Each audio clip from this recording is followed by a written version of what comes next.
Inside Saluki Athletics, presented by Pagliai of Carbondale, the official coaches show of Saluki Athletics. Now, here is the voice of the Salukis, Luke Martin. It is always hard to believe when we get to this time of year that this is our final regular season football show with head coach Nick Hill here on Inside Saluki Athletics, presented by our friends at Pagliai of Carbondale. I'm Luke Martin, voice of the Salukis, joined by each and every week during the football season head coach Nick Hill. Coach, it always goes by fast, brother, especially when you go through this season and in 12 games. When we're sitting here in July, when everybody's getting here, you say, man, I feel like camp's going to take forever. And then in a blink of an eye, here we are at the end of a 12-game schedule. Yeah, I say that every year to the guys. Really, any segment of the year, you talk about that like, hey, we're sitting here, but it'll be over before you know it. Yeah. And then, yeah, when you look back, things go by quick. It does every year, and so excited about the opportunity to finish out strong and really just maximize these days with this group.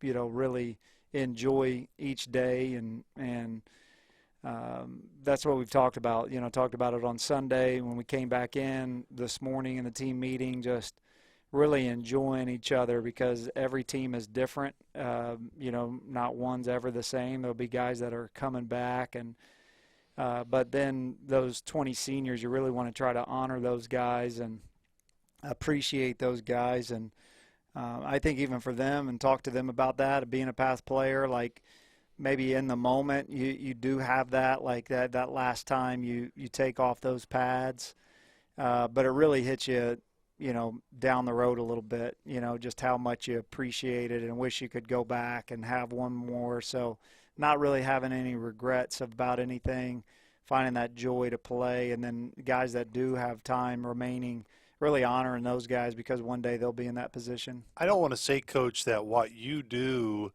you're always guaranteed, right, in terms of being able to coach for the next 30, 40 years, whatever the case may be. But for the players, the amount of time you get to play this game is limited.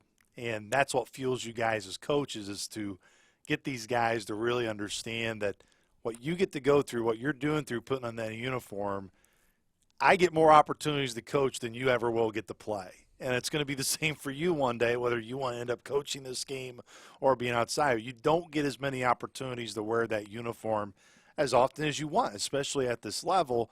Is that what also drives you each and every year of what makes this job special, is that you know what it's like to wear the uniform, you know how much pride you took into it, but it's also making those guys know, like, there's going to come a time where you miss it. And coaching fuels you. There's no doubt about it. I see it every day, but it's not the same as when you're suiting up and going to play. Yeah, there's no doubt. I mean, I think you take yourself back to when you did play. There's nothing. I think coaching is second best to that, and obviously you got into coaching just because of the game and just it's really about being on a team and being a part of something collective that's bigger than yourself, and that any team, any sport, you don't do it alone, and you got to build and develop and all the relationships. And that's what you miss the most.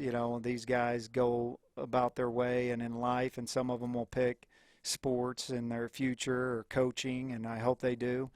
But when you reflect back, like 10 years later, and when you get back together, it's really you miss those moments that you can't really put into words, and just the locker room, the relationships that you build, the amount of time that you put in, you miss all that stuff. And so I think that's what drives people to want to coach, is like you don't want to ever leave that. And for us as coaches, you get to keep going, but there's nothing like putting on the pads. And you tell those freshmen that. I mean, I'm sure these seniors, looking back, it goes by quick. Even if you've been here for 6 years, like you can think back to when you were a freshman just like that.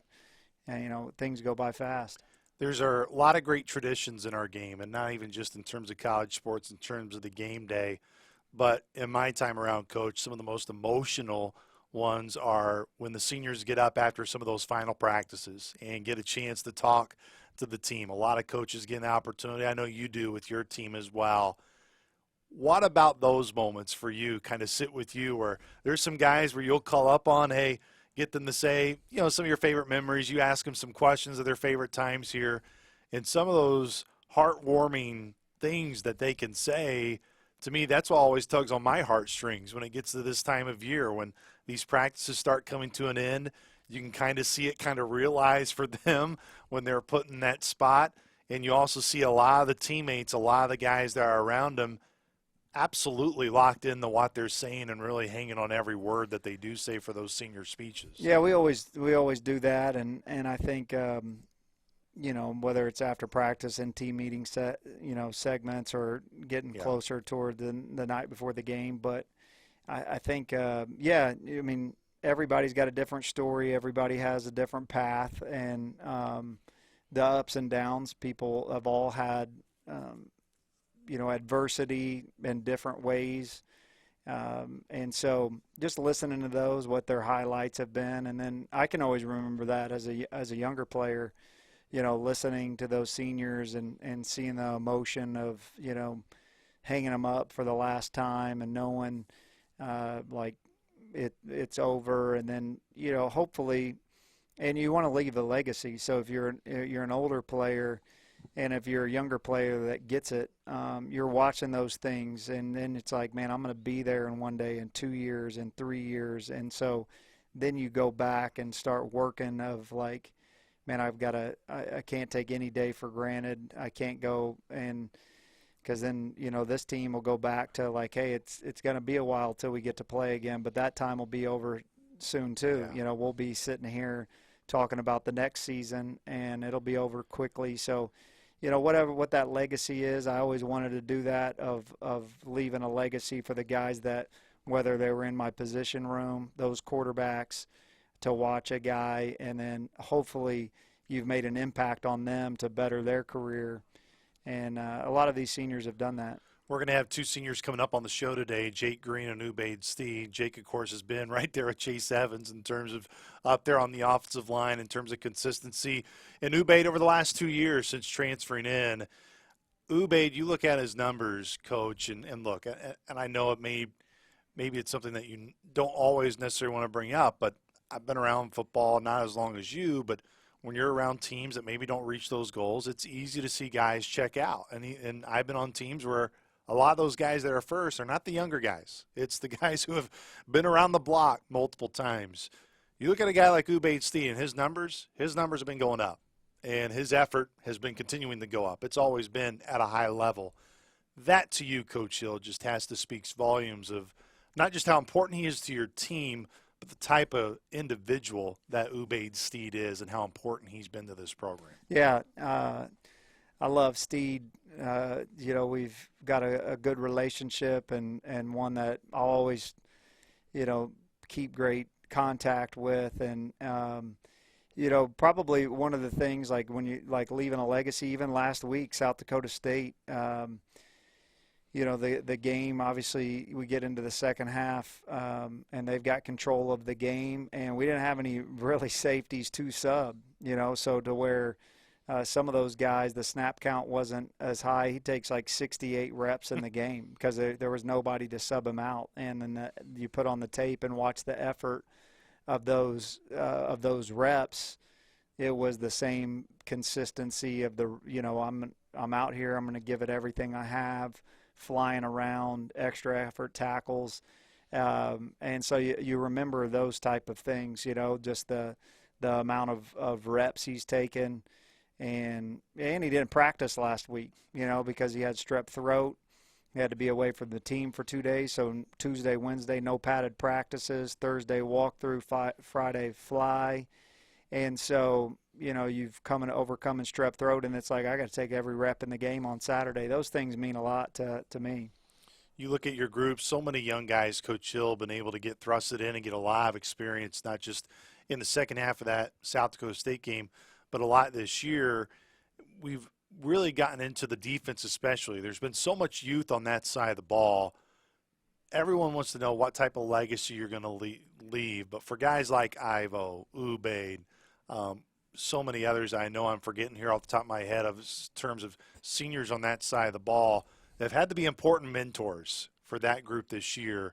How are they setting the tone, not just for wanting to finish strong this weekend, but for guys to come back and keep building and remember those lessons that those guys have taught them? Yeah, I mean, a lot of those guys, those two guys that you mentioned, have been outstanding. I mean, they haven't came off the field much. Those are two really good football players, and I want them to have a great day on Saturday.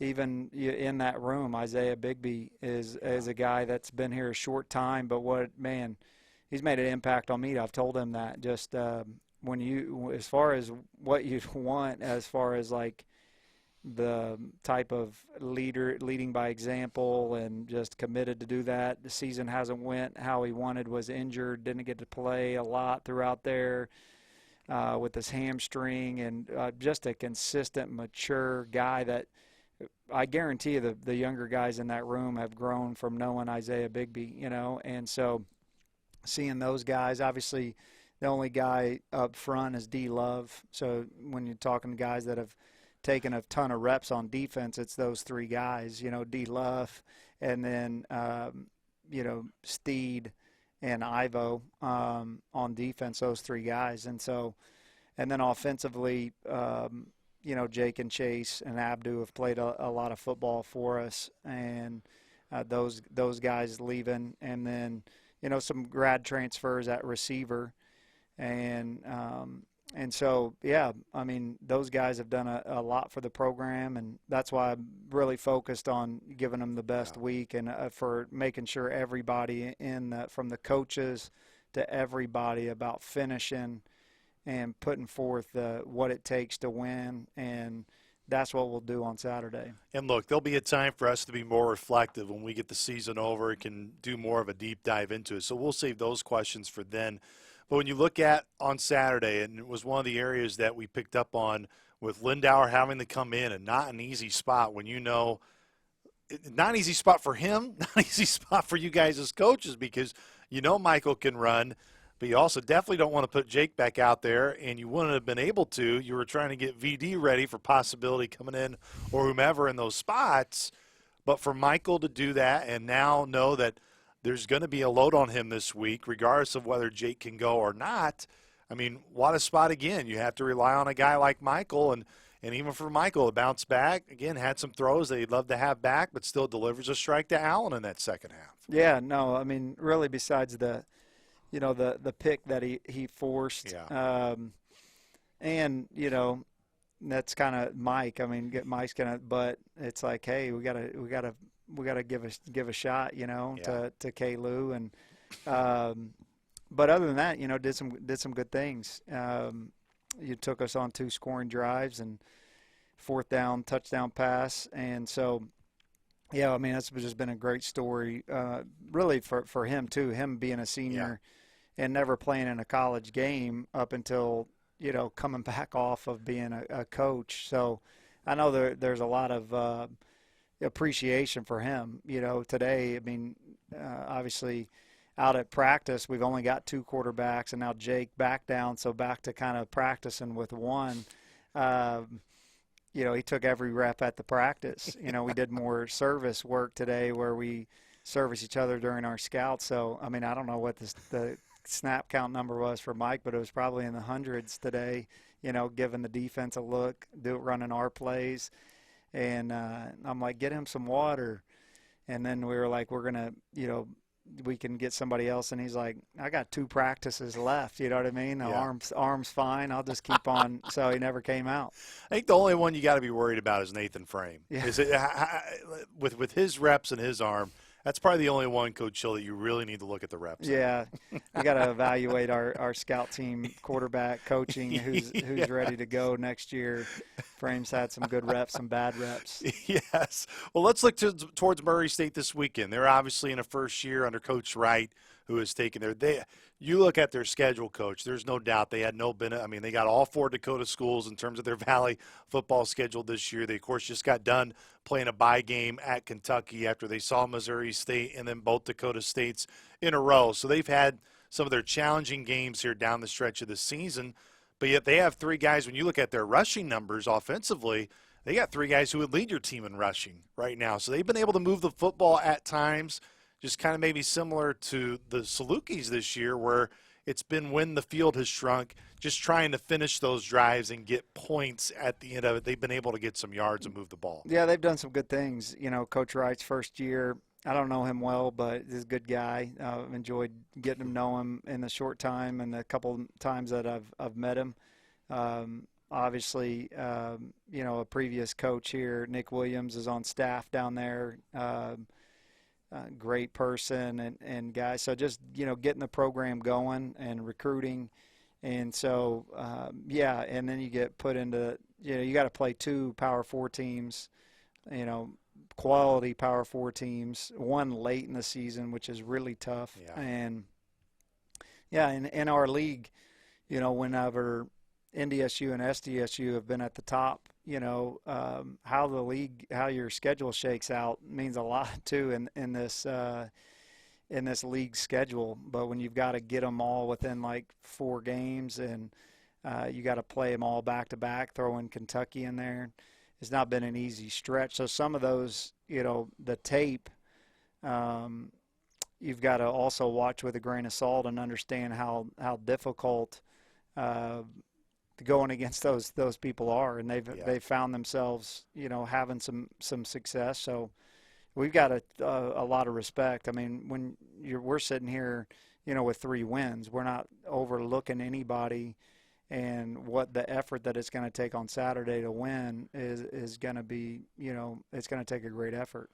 No doubt it will take a great effort against Murray State. And as you kind of continue to work through this week, Coach, just what are those areas that you're just continuing to harp on with your team of, hey, this is what we got to focus on to make sure of when it gets to game time on Saturday, when it's time for us to go suit up for that last time, these are the things we really have to focus on and hit on here for the rest of the week. Yeah, I think when you look at the last 5-6 games, I mean, it's the same things that you talk about when the season starts. I mean, we have to take care of the football, and then we've got to take the ball away, and then explosive plays. And when you look back at the game that we were able to get against Youngstown, we win the turnover margin for the first time in a while, and those led to our points. And then we were explosive, you know, whether it's the runs or passes. We had 18 explosive plays in that game.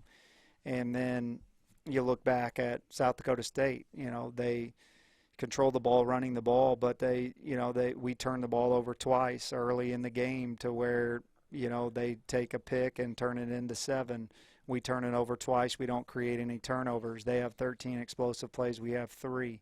And usually when you look at those 2 stats, you're going to see yourself either playing well or not playing well. And so we just got to get back, you know, we got to play not basic football, but just fundamentally sound football and go out there and our guys will play well. As you said, Coach, your team's sitting right now at 3 wins. Murray just 1 win on the year.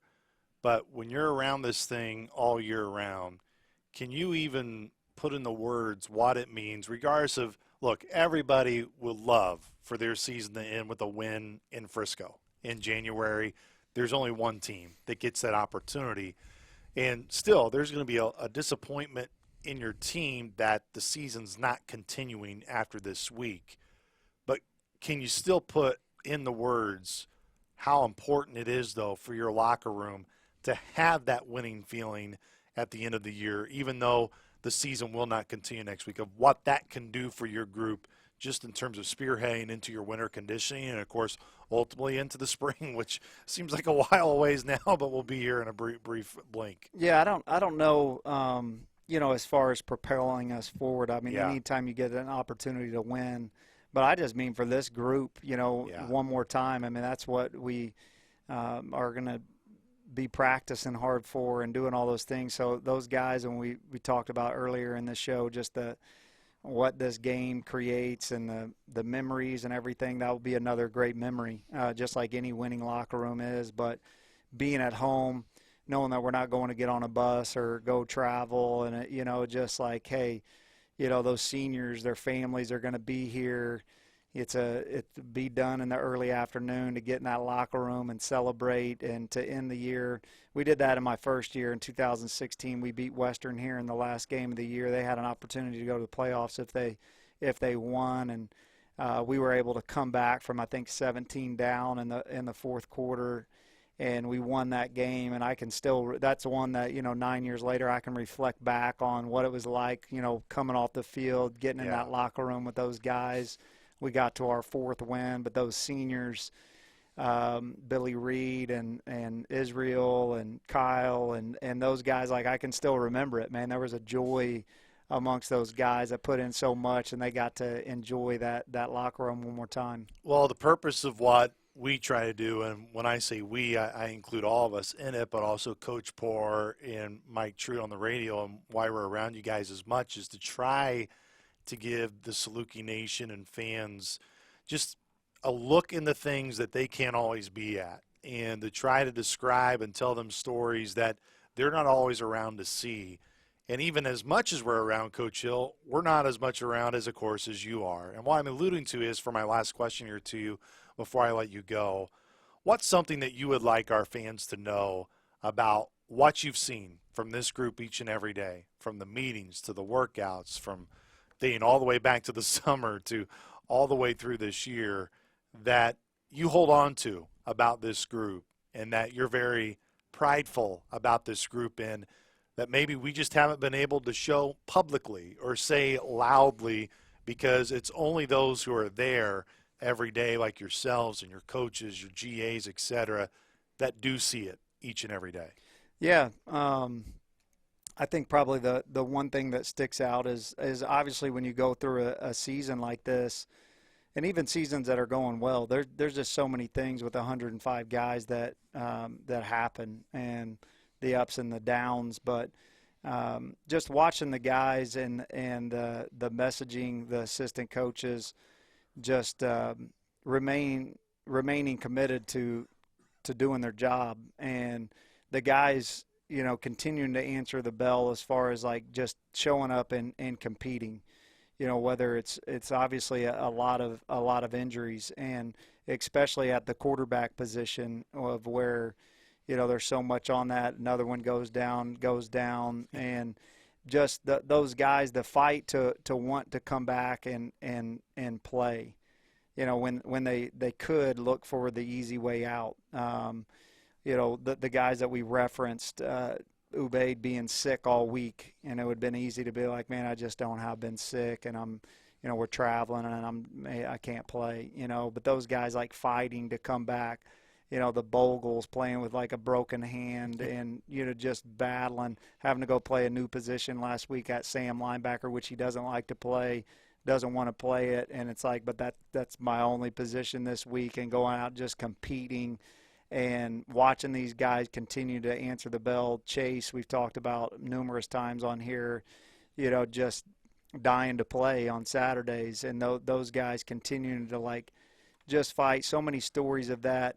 There's really been no issues with this team. Each year is a little bit different. But as far as just, like, every time you walk into the team meeting, it's never going to been perfect. But those guys showing back up on Sunday, remaining committed to being what we hang our hat on with the program. Number one is, better people make better Salukis, and being a good person, treating the people right. We're not winning, but that doesn't mean how we treat people, or the equipment people, or the janitors, and just still getting stories of people from on campus or in the community of just like what good, young men they are. I think that's something that Saluki fans, and what I feel like is the biggest thing as far as like a football program. I got asked this on the, my press conferences. What you've learned is, the responsibility that you have with 105 guys may be bigger than any group. I know there's some like fraternities out there and some things, but even as like a professor on campus, like when you come to college, like a group that you have a responsibility for really propelling into the next generation of young people, of the pillars that it's going to take, the tough things that we all know life throws at you. I don't know if there's a bigger group with 105 guys that you have an opportunity every day to get them ready, not just to become good football players, but good people, and the responsibility of that, and one that you take pride in, of being here and as the head coach, like not only for the football success, which is paramount, but getting these young guys ready to go for life. We've not lost our way in that, and a lot of them, man, that these 20 guys that are going to walk on Saturday are ready to go, meet life's challenges head on because they've been prepared. Coach, thanks so much, not just for today, obviously, but all year long, to not just you, but your staff, your team. I know we got Jake and Ube coming up here on the show, but the access you give us is much appreciated. I know this show was a new format this year. Hope you enjoyed it, doing it each and every week. And I'm telling you, I'm already counting down the days till we could do this again starting next August. No, I appreciate you guys. Like you said, Mike and Coach Poor, you. I mean, you're just as much as part of it as anybody. When you talk about, like, everybody matters, and just your guys' positive outlook and energy, and just being there too. Sometimes just the presence of keep showing back up. I mean, you and Mike and then Coach Poor, you never know when he's going to pop in, but it's always like uplifting. It's great to have people around that. It's like just, being there. It's kind of like when family just shows up, good or bad, like, hey, we're in this thing, and you guys have been in the foxhole, and we appreciate it. Well, as I'm sure as Coach Poor would want me to call you, he would want me to remind you that, Coach Hill, you're a wagon. So that's been his favorite phrase to use here as of late. Coach, appreciate the time, and we'll looking forward to watching you guys play this weekend. Yeah, appreciate it. Once again, that was head coach Nick Hill. When we come back here on the show, we're going to be joined by Jake Green. This is Saluki, Inside Saluki Athletics, presented by Pagliai of Carbondale. Inside the arc, outside to Hensley, right side of the lane, drive, shot fakes up, he's fouled, and the shot rims in for Jarrett Hensley. It's high on the left arc for NDSU. Finds to Javis Miller, straightaway with 20 near the Saluki dog at midcourt. Goes to his left, Oligbe knocked it loose. Now it's Ali Diba, up ahead to Sykes. Sykes on the left block, bumped in, too strong. Oligbe with the cleanup for two more. And Southern with a 14-2 lead. 13:55 to go here in the opening half. Southern really hammering the boards hard. Anderson gets the board, putback was blocked. Ricochet Kazuki, three on the way, too strong. Rebound Diba off to Hensley. Now here comes Elijah Elliott, far sideline right to left. Southern leads by 11, 1:35 till halftime. Elliott up, high off the glass and goes down. Man, he worked for that shot. Elliott went hard to the right side, got baseline, found a little gap to finish. The lead bay comes near side to Sykes. Sykes on the near arc. Sykes with Miller guarding. Sykes turns, baseline right, finds Elijah Elliott. Elliott with the smaller walk-ins on him. Turns into Federson, double team. The league bay open, low right block, goes up and in. Nice basket cut by Rollins. He saw where Elliott was going to get the double team. As soon as his man left a double team, boom, he went to that open area. Beautiful pass by Elliott. Now it's the set. His floater went off to the right, and here comes Sykes on the far sideline. Sykes up ahead to Steffi. Three in transition, bullseye! Drew Steffi with a three here in the second half. He's got 5 points. Southern 52-32, it's their largest lead. Drew Steffi will inbound on the Southern Illinois typing in white on that maroon baseline. Finds Kennard Davis over Mason Miller. Hook shot ripped around and in. Kennard earned that one. There was a lot of contact inside. He just bullied himself up to the rim. Very good basket by Southern. Drew Steffi lobbed it in quickly. Kennard Davis on the weak side. Davis low left block, trying to go up through two Bison. Up off the glass for two more. What a tough shot by Kennard. Up and under two defenders. Somehow found the rim. Bring it down. Shot clock is turned off. Dave Richmond waits at that timing stripe. Scott Nagy stares out to his team as they will dribble this one out. And Coach Nagy will get his first Division I win against his longtime rival, North Dakota State. When he was the Jackrabbit head coach, it will be career win number 24 against NDSU and against the man he respects highly in Dave Richmond. 69-44 is the final score. Southern Illinois knocks off North Dakota State here inside Banterra Center, and they win it for the 7th time all-time in this series over the NDSU Bison. Welcome back, everybody, to Inside Saluki Athletics, presented by Pagliai of Carbondale. Yes, Coach Hill is always a popular one, but now I can already see the numbers going up because Jake Green has joined the show. The always popular Jake Green in that Saluki offensive line room, and one of the many seniors who will be honored this weekend at Saluki Stadium. Jake, thanks so much for taking the time, man, coming by. Absolutely. We were just talking about before coming on the air, Jake. I mean, you were a guy that you were going through this recruiting process back in like 2017, 2018, your first year here, redshirted in 2019, and now your last game on Saturday. I mean, like, where are you at just in terms of just your emotions and everything getting ready for this game on Saturday? Well, I mean, trying not to think about my last game quite yet, but want to make sure we end this on the right note. Make sure all these seniors go out on a win, because obviously it's not the season we want it to be. But going out on a win would definitely be big for us. What can you pull from, Jake, and when you look at just your whole time here, when your first day on campus to now, and again, I know it's a reflective question, and you still got the game this weekend. I get that. It's kind of a hard spot for me to put you in, but what are you most proud about of, man, this is where Jake Green's got better since day one on campus. Like, when you look at yourself internally, how have you changed? Not even just from a football standpoint, just as a person from day one in the program to now as you head in here to the final week. I definitely came out of my shell a little bit. Got a little more of a voice, I would think, because I was definitely more of a quiet guy in high school and stuff. But college football has really brought it out of me. Got me more talkative and more vocal around the team and everything. What about the team aspect, Jake, has always been something you've enjoyed? And especially in an O-line room now, brother, because as you know and I know, in my years of being around football, man, O-line's got some good personalities. Yeah, we have the most fun for sure. Even with Dan Clark around. Even with Clark, you know? I mean, he's definitely a little bit of a down killer sometimes. But what about the room, especially, you always kind of gravitate, I think, towards the guys you started with and then the ones you end with. Right. Not that those in the middle you don't remember at all, because you do. But let's start with your time here. What were lessons that you learned from guys that when they were in your shoes now, like some of the younger guys are looking up to you, what were those early lessons that you still hold on to today? I believe the most important thing is be able to take coaching. Because, I mean, obviously as an O-line coach, they're going to be a little more vocal, a little more loud than some of the other coaches will be.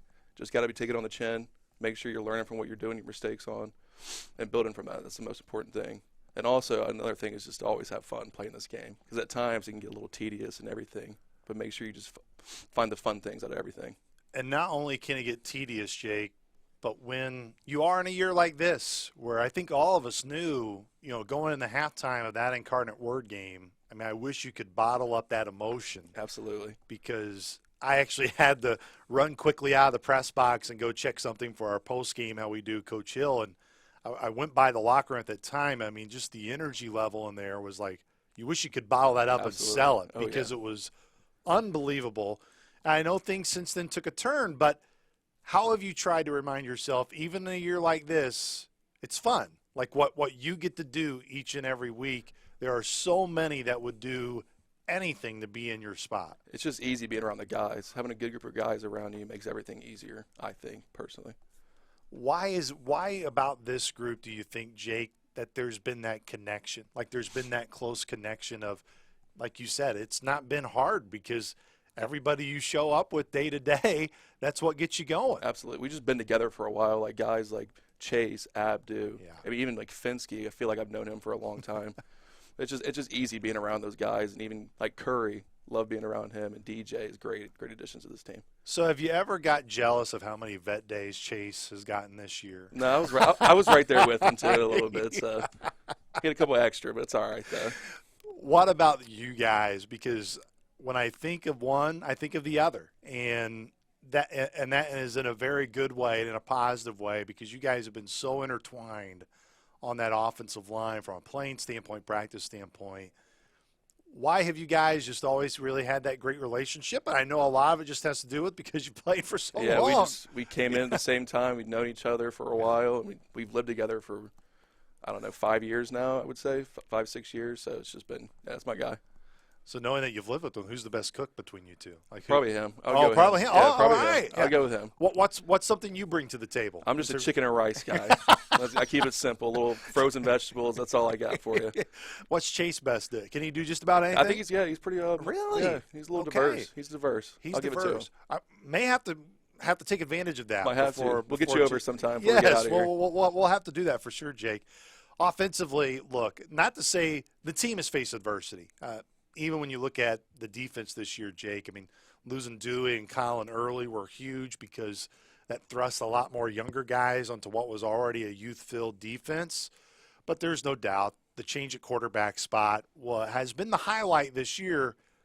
But even with it, what have you taken from DJ, Hunter, Jake, Michael? I mean, all of those guys that they haven't batted an eye. You know, when it was their time to go, they went. And even whether it was Hunter, tough situation when DJ goes down. Absolutely. Jake, really tough situation go down as a true freshman when Hunter breaks his leg against Illinois State in a game that still could come back to potentially win it. And then, of course, Michael doing what he's doing right now. How have those guys and what they've done in terms of their just, hey, we're here, set the tone for everybody? Those guys are just super resilient. I mean, Mike came in as a GA originally, and now he's playing for us. And he's playing pretty well for us, too. Yeah. And Curry being a freshman, I mean, we couldn't ask for a better freshman to come play quarterback for us. He's really stepped up, and I'm really proud of him for how he's been playing. Look, it's, DJ still leads the team in rushing, and, he hasn't played since the Incarnate Word game. But was he one of those guys, Jake, when you look back, and obviously I know DJ hasn't practiced in a long time, but as you were going through camp and even early on in the season, now it wasn't like everything was working right from the get-go, right. But did you guys know that, this dude's different? This dude's really special. Oh, yeah, we knew pretty early on, get the ball in Tu's hands, something crazy is going to happen. How have you tried to keep him engaged as the year, and not just you, but you guys as a team, because it's hard on everybody not seeing him, but it's also hard on him too? I think he's kind of done a good job of that on himself. I mean, he's really helped Curry along. He's helped Simmons when it was time when he was playing, and he's really helped Michael as well. I mean, I'm really proud of DJ. He's a good leader, and he'll be good for us next year. We'll have Ube coming on later in the show to close it out, and it's going to be a question I want to ask him too, Jake, is and you've already kind of hinted at a bit of, look, it's been the team. That's what's made it easy. But what is it about Coach Hill, the staff, that sets that expectation but gets you guys to a point where you'll do anything for those guys? And I think the Youngstown State game, no question, showed that on full display. Absolutely, yeah. The coaches, they know they set the standard for us, and then the seniors and the leaders of this team just implement that standard. And I think the coaches do a good job of letting us be a player-led team. There's been a lot of veterans that played up front for you guys offensively, but as you look towards the future here, Jake, no doubt there'll be guys that get brought in and there'll be competition down the line. But of some of those names that maybe I haven't said a ton this year that Saluki fans don't know, who are some of the younger guys that you're like, hey, Saluki Nation, remember these names? Like, I'm telling you, these are going to be guys that they put in the work. They're going to be in your spot where you are right now. I think the biggest one would be Blaine Halley. He should be playing tackle next year, and I think he's going to be really good for us. Strong guy. He's got good fundamentals, and just keep growing. He needs to have a big spring and a big summer and fall camp for him to take that next step, and I think he will.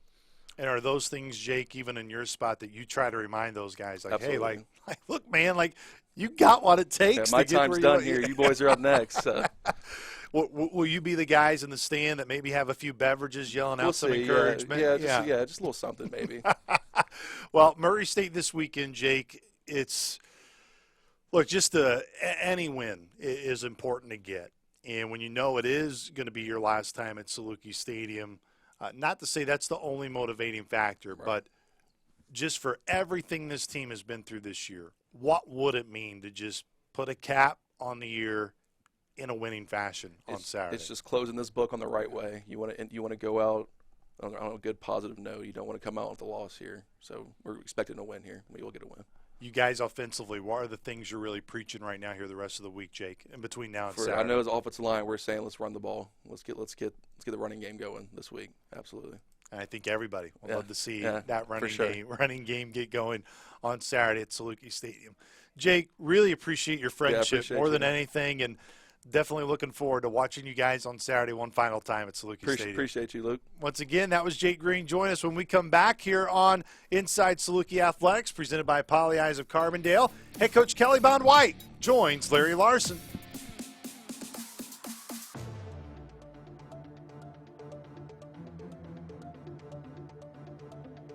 We are back on Inside Saluki Athletics, presented by Pagliai of Carbondale. I'm Larry Larson, joined now by women's basketball head coach Kelly Bond White, fresh off win number 1. And, Coach, that first win feeling's got to feel pretty good. Definitely. It's always good to get one under your belt. So excited for our kids, the amount of smiles on their faces. Man, it just did me a lot of good just to watch our kids be able to celebrate after they executed. I'm happy for them, man. I'm excited for them. And not only did you get that win done, feels good for the record, but also a big Saluki crowd was on hand. What did that crowd mean to you guys, and what did that do for the team? Well, not quite Gary, Indiana, but we were still going back to Indiana. So Tierney Brown brought the family out, and she had a ton of family and friends there. Some of our fans from Carbondale traveled up as well, but they were loud. They were loud the whole game. They kept encouraging the girls, even when the other team made a run. They were just, you could hear them. You could hear them in the stands. Keep going, keep going.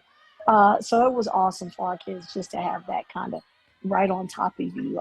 They kind of play in a Fieldhouse Rec Center type league, so the crowd is right on top of you. So it felt good, to experience that. Yeah, noise was bouncing off the walls all game long for sure.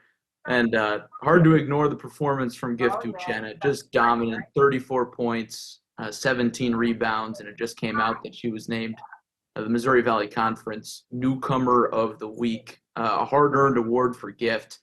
But I know a lot of work has gone into it, and she has developed a lot from game 1 to game 4. Kind of take us through that player development process for Gift, early in her time in the program. Yeah, you know what? It's just about trusting the process. And we talked to her after those first couple of games. Gift was so hard on herself. She was so down. I'm a better player, coach. I'm a better player. I think game 1 at Auburn, you saw a little bit of what she could do. But those kids were so big, athletic, and strong that they sat on her. So she still fought her way through. Game 1 at home brought a lot of performance anxiety. She had been waiting for that. Her friends were in the stands, professors, just your loved ones that have become your family at home. So you put a lot of pressure on yourself, where she was literally shaking before the game. And we talked before the game about letting go. I kind of used the Kanye West lyric about jumping out the window, letting everything go.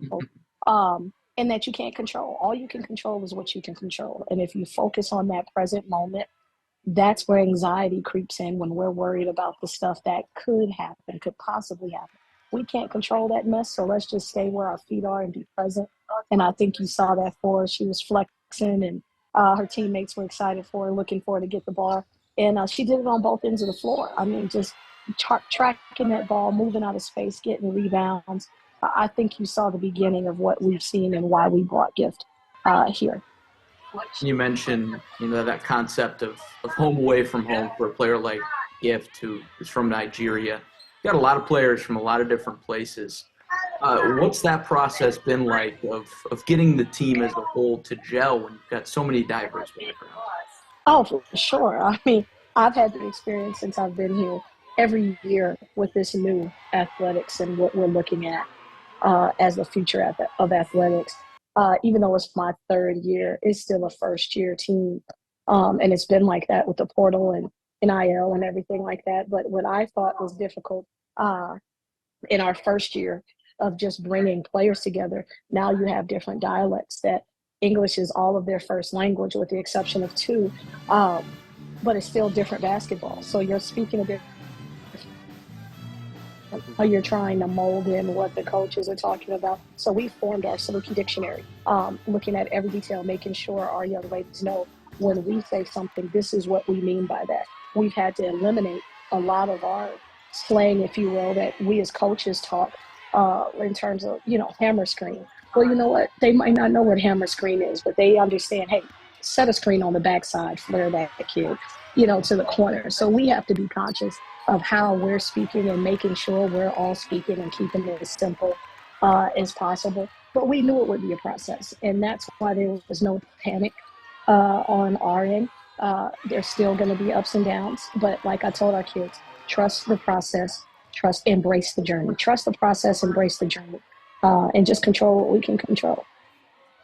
one player who's from a little closer by, TT Nelson, out of St. Louis in her sophomore season. The jump that she's taken, just in terms of the confidence with the ball in her hands so far this season. What has led to her increased confidence and increased success? Understanding and embracing your role as you work to increase your role. And what I mean by that is nobody wants to be placed in a box, right?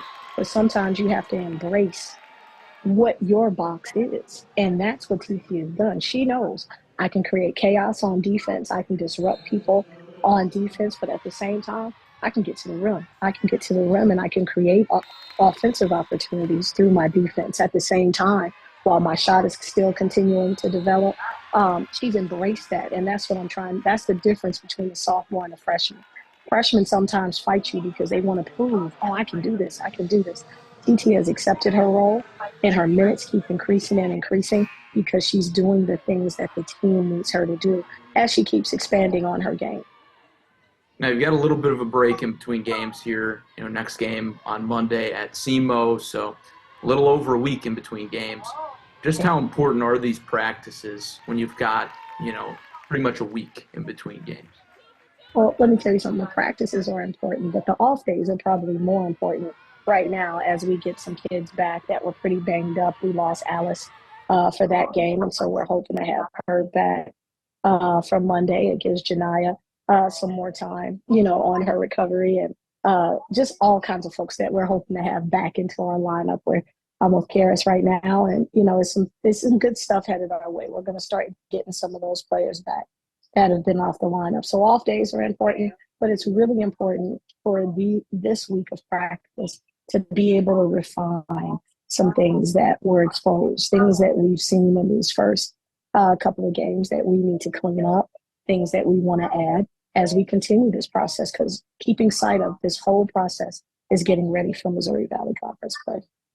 Without a doubt. And, as we start to wrap up here, you mentioned a few of those things that you discovered. I think one thing that really improved was the defensive rebounding and limiting turnovers on Saturday. Those were the two big things that I think we've talked about almost every interview that we've done this season. But just how much progress have you seen in those two categories? Huge progress. And I told you after the last time we did this that I had to get our kids' attention. And you have to get their attention in terms of taking care of that basketball. And definitely a season low, 13. We have 12 on the rack in practice that we're practicing against if we have over 12 who run. So 13 was a good number. I might actually give them that one for that performance because I think we had a couple charges where they can earn that. They can earn that ball back if we take some charges in the game. But no, I'm proud of the growth. I'm proud of the growth, but I'm most proud of my young ladies' consistent effort and their belief in each other. Let me tell you something.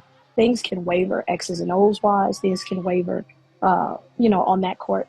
But the consistency is how they have each other's backs and how they love one another. And if we keep that, I like our chances with this group continuing to grow. It's been a lot of exciting growth so far, and we're definitely excited to keep watching this group grow. Coach, I know you're busy. I know you're on the road. Appreciate your time, and we'll talk again here in a few days. Appreciate it, Larry. Have a good one.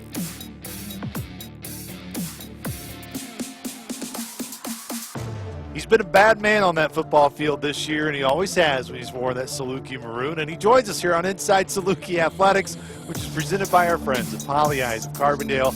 It's none other than one of the seniors this weekend being honored at Saluki Stadium, Ubaid Steed. Steve, thanks so much for the time, man. It's good to catch up with you. Is it hard to believe that here we are, man, senior weekend at Saluki Stadium? It feels like, I just got to know you just a year ago, like last week. Yeah, it came fast, so didn't take it for granted. It feel good, though. It feel good to finally be in this position. Steve, I know the year overall hasn't been what you guys have wanted. You wanted to keep playing after this week. I know that's not going to happen, but this team's been through a lot this year, Steve. What have you learned about this group this year with everything you guys have really had to fight through? I would just say don't count that money until it's in the bank. Like, that's the moral of the story. Like, don't count that money until it's in the bank. So, just whatever we had to deal with, all the injuries, whatever it was, just don't expectations, is one thing, but, you got to go week by week and day by day, you don't know what complications you're going to have throughout the season and stuff like that. So that's what I would say. How have you tried to help this group, especially defensively, Ube, because it's a group that was young at the start of the year. Everyone knew there was going to be a lot of youth and different guys in different positions. And when Dewey goes down, when Colin goes down, all of a sudden the youth really gets shown on display. But you've been a constant.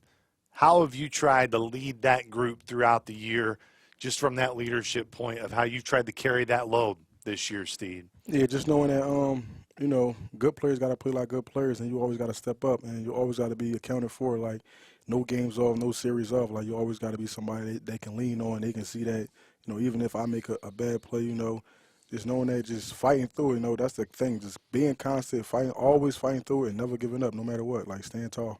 When you think of going back, when you transferred in from Towson to come to this program, everything you were told about it, has it been what you were told throughout the whole recruiting process from the coaches you've been able to get to know, and, of course, the coaches have been able to coach you up on that defensive side led by Antonio James? Yeah, I would say definitely. Like, when I first was coming out here, when I first got on that plane, definitely a culture shock. Yeah. But like, the first thing they always said was like they tighten it and it's like a family. You know, I done been through a lot, like, far as, you know, coaching changes, D coordinators and position coaches, but they always say the same on the aspect of just like tight knit and family culture. That's one thing that I feel like Coach Hill, he instills in his staff and through the players. That's one thing that always maintains the same. It's one of those things when you go throughout a year like this, Steve, we've tried to say it, you know, every week when we're on the air, is how close-knit you guys are and how much you really enjoy being around each other and give it your best every week. I know the result hasn't always ended in a W on Saturday this year, but have you felt that as a guy, a part of this team, that every work day you've had, like today at practice, every game where you guys have gone into, you guys as a group have loved being around each other? Yeah, definitely. Like I said before, that's just something that's just always instilled in us. Like, no matter if one guy having a bad day or a group having a bad day, one side having a bad game, it's just like always stick together no matter what. That's the bottom line that I think, like, around here, that's the culture of being here. Like, bottom line, whether we win, we lose, draw, just stay together and we'll figure it out later. What I love about your room and the safety room is you and Ivo. You guys have been such veterans. You've played in so many football games, and you guys got great personalities too. Yeah. And that's what I'm going to miss the most about you guys. But what have you enjoyed about the safeties room, and specifically playing with guys like Ivo, Dez, who, of course, you've seen come in, grow last year? Like, how tight-knit is that group specifically with you guys in the safety room? Yeah, you know, Ivo, that's my guy. It's so diverse in that room. Like, it's so many moving pieces. You know, even we got Zay, we got CJ, like Dez, even little Vinny. So it's like we all just so close knit. Like, you feel me, on the field, off the field. Like, we all know how to play together, and it's so much time. It was so much talent in that room, and we all knew that it was gonna be like everybody was gonna play. So we all just connected well. It was never no like animosity, none. We all knew like everybody gotta get their chance. What is it about just the diversity of a room, Ube, that makes football so special? And what I mean by that, my question is just, how does that make the enjoyment of coming to practice, to the games, the road trips, more enjoyable? Because, you know, the people you're around, the group you're around, it brings you around different cultures and different personalities. I think that's just the game in general. Like, you know, just harping on it now is like, you know, this my last, you know, college season, so it's on the aspect of like just on the road on them college trips. Like, football in general brings so many people around, people from Florida, people from Vegas, people from Texas, people from this part of Illinois. I'm from Philly, so it's like just the team in general and the beat on the team sport in general and so many different backgrounds and, you know, like obviously it's a track, so everybody just from different places, brought up different, you know, households are different, so, you know, it'd be a lot of just humor. People got a whole different type of humor. Yeah. So it's just a whole lot of stuff, you know, and I just love to be around it. I love to be on this team sport. When you look at this group on the defensive side, and we'll start there, Ubaid, so many, as I mentioned, a lot of young guys have been able to get in there and play this year. What has you optimistic about, even though your time here coming to an end, but, you know, there's a lot of guys that you're mentoring right now that are going to be coming back and going to be a big part of this team, not just next year, for years to come. Where do you see the future of the defense, and especially in a lot of these young guys that are playing that you're mentoring? Yeah, I would say them guys are going to be in, like, next year, they're going to be in major roles, and I feel like they're going to be prepared. You know, especially like games this year, they was able to get in. You know, like a Lucas McDaniels. Yeah. Like, he was a guy who I think, you know, when he get his reps and he really get his size, you know, he's a true freshman. So when he really get his reps and his true size, he's going to be an animal. It's a lot of guys who I think going to step up and be major contributors. It's really easy, Steve, and I'm not trying to, set an excuse here for you by any stretch, but when you're a guy in your shoes and a season is going the way it is, I've been around college football long enough for the last 10 years where you could see guys check out and just be like, you know what, I'm done. I'm ready to move on. Our goals are not going to get reached. Why do I need to keep showing up? Right. And what you've shown, 4 of your last 5 games, double-digit tackles. You're flying around the field. You are playing at an all-conference level. A lot of that has to do with how you're wired. Right. Why have you made sure that you know how you're wired and you're going to stick with it regardless of all the outside noise and maybe pressure of why to keep pushing yourself that hard? Yeah, because, you know, it's just, I mean, like, besides legacy, besides, like, all that stuff, it's just, like, whatever you sign up for, just finish it. You know, finish it the best way you can. Like, whatever in life you sign up for, that's always the goal. Finish it the best way you can. Like, I'm healthy. I can go out there and play. I'm gonna take advantage of it. I'm going to go out there and, you know, try to get a win. That's just how I'm wired. When you think back just on your time here at Southern, and again, you still got one more game to go, and you want probably some of your favorite memories to be made here this weekend against Murray, and we'll get to them in a moment. But what are going to be the few things that you're just going to hold on to the most, Ubaid, about your career here at SIU for 2 years? I think I'm going to just cherish that, like, that I took a risk. Like, I think that's something that's, like, I always been proud of myself. Like, I never been scared of a risk. Like, coming out here, you know, different, like I said, different culture, and I got on that plane, I took that risk, I came out here, you know, I put my head down, grounded, you know, and I put together 2 seasons that I'm proud of. So that's what I would say, like, I've never been scared of a risk. Never been scared of a risk, but you've also been welcomed in by not just the coaches, but the fan base here as well. What's really one of the things that you want to say just to the Saluki Nation, to fans here before you get to senior day this weekend, of your appreciation for them? And even though this year at times hasn't gone that way, but think back to SEMO and what a great atmosphere that was when that place was packed. I mean, they really have supported you guys and definitely supported you during your time here. Yeah, I would say just keep it up, like whatever y'all keep doing, like just keep doing the same thing, like I was saying, like that tight knit, that small community, and everybody really got your back. You know, you get them texts from, you know, might be a professor here or somebody at work over there at the student center. It's really a close knit. Everybody really stick together in hard times. At the laws, you'll get a text message like, "I needed that, so I can keep going." So everybody just keep it up, and I appreciate y'all.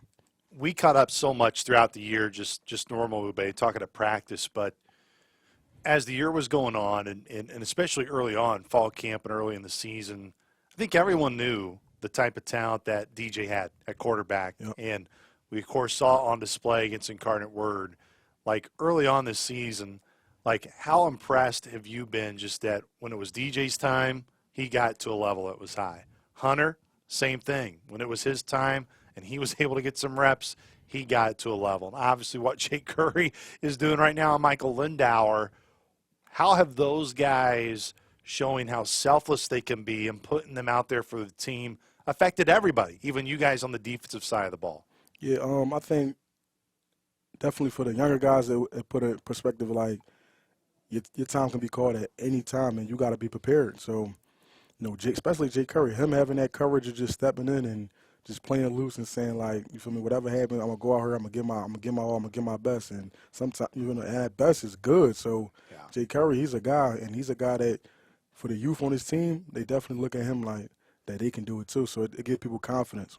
Let's finish it up with this. So obviously Murray State this weekend at home. We've covered your career here, Ube, what it means, all of that. But how important is it for you and the senior class and for you guys that this Saturday will be the last time you put on that uniform, and you want to make sure that it's in a victory formation and that you guys are celebrating a win, that locker room, for the last time as a group together? Exactly, yeah. This is the last time this exact group going to be together, got to get the win. And first and foremost, we got to protect this house.